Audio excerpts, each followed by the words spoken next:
বাথরুমে খোলামেলা হয়ে গোসল করলে 5টি বিপদ আপনার জীবনে চলে আসবে। মাস্ট বি আপনার লাইফে 5টি বিপদ চলে আসবে যদি আপনি খোলামেলা হয়ে বাথরুমে গোসল করেন। কিন্তু আগে কিন্তু গোসলখানা ছিল ভিন্ন রকম, পুকুরে গোসল করতে অনেকে, তো তখন কিন্তু একেবারে খোলামেলা হয়ে গোসল করার কোনো সিস্টেম ছিল না। কিন্তু এখন অ্যাটাচড বাথরুম হয়েছে, একেবারে বেডরুমের সাথে সাথে টয়লেট, যার কারণে আমরা দেখা যাচ্ছে যে আগে মানুষ দূরে যেত, কিন্তু এখন পায়খানা করার জন্য দূরে যেত, কিন্তু এখন এমন একটা পরিস্থিতি হয়েছে পায়খানা করার জন্য ঘরে চলে আসে, একেবারে বেডরুমে চলে যেতে হয়। সুতরাং এই বাথরুমে যদি আপনি খোলামেলা হয়ে গোসল করেন তাহলে আপনার জীবনে কিন্তু 5টি বিপদ চলে আসবে। এক নাম্বার হচ্ছে বাথরুমে কিন্তু বদ জিন বেশি থাকে, খারাপ জিনগুলো বাথরুমে বেশি থাকে। এই জন্য নবী সাল্লাল্লাহু আলাইহি ওয়াসাল্লাম বলেছে, যখন তোমরা টয়লেটে যাবে, বাইতুল খালায় যাবে, তখন তোমরা দোয়া পড়বে, আল্লাহুম্মা ইন্নী আউযু বিকা মিনাল খুবুসি ওয়াল খাবাইস।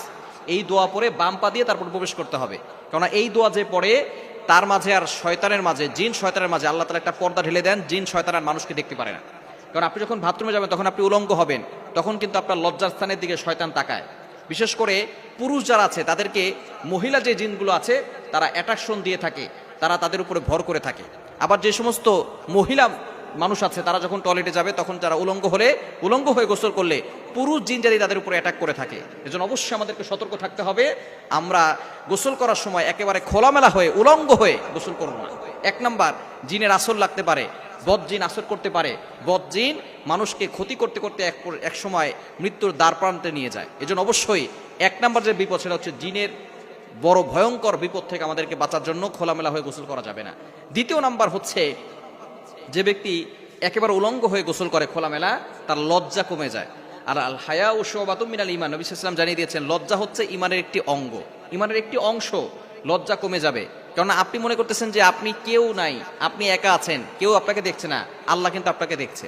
আল্লাহ is watching me, Allah is observing me. Allah আপনাকে দেখছেন, আল্লাহ আপনাকে অবজার্ভ করছেন, এটা আপনাকে মনে করতে হবে যে আল্লাহ আমাকে দেখছেন, আল্লাহ আমাকে অবজার্ভ করছেন। আর আল্লাহর সামনে সবচেয়ে বেশি লজ্জাশীল হওয়া দরকার। আপনি যদি কোনো কারণে বাথরুমে কেউ গোসল করতে চায় উলঙ্গ হয়ে, সেটা করতে পারবে, তবে এই ধরনের বিপদ কিন্তু হতে পারে।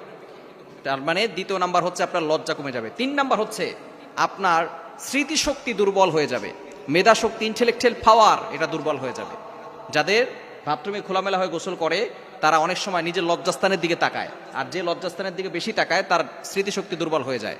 এবং 4 নাম্বার হচ্ছে তার দৃষ্টিশক্তি দুর্বল হয়ে যায়, কমে যায়, দৃষ্টিশক্তি কমে যায় আস্তে আস্তে করে। এজন্য বাথরুমে গিয়ে একেবারে উলঙ্গ হয়ে গোসল করবেন না। এবং 5 নাম্বার হচ্ছে যে ক্ষতিটা আপনার হতে পারে সেটা হচ্ছে ঈমান দুর্বল হয়ে যেতে পারে। এবং বাথরুমে যদি আপনি উলঙ্গ হয়ে গোসল করেন, ওই সময় যদি আপনার ইন্তেকাল হয়ে যায় তাহলে আপনাকে মানুষ কিভাবে সে দেখবে, একটু চিন্তা করেন। আল্লাহ না করুক যদি আপনার ওই সময় ইন্তেকাল হয়ে যায়, একবার উলঙ্গ অবস্থায় আপনি গোসল করতেছেন, তখন মানুষ আপনাকে কিভাবে দেখবে এবং মানুষ আপনাকে নিয়ে কি ধারণা